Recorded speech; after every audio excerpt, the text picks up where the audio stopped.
how to change Uber Eats driver location. So here's what we want to do. Just load up your Uber Eats app here. I know I don't have the driver app, but here's what we do. It looks the same. So you gotta click on your account here in the bottom right, and then we need to go into help. After we have selected help, then we need to select account and payments here. And then we will choose the very last option, which says I need to contact support.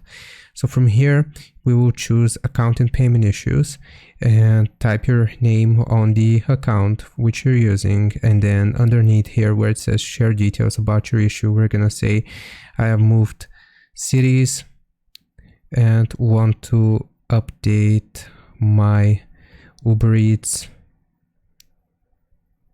driver to, and here's where you will type the city, for example, so somewhere in Texas, just as an example.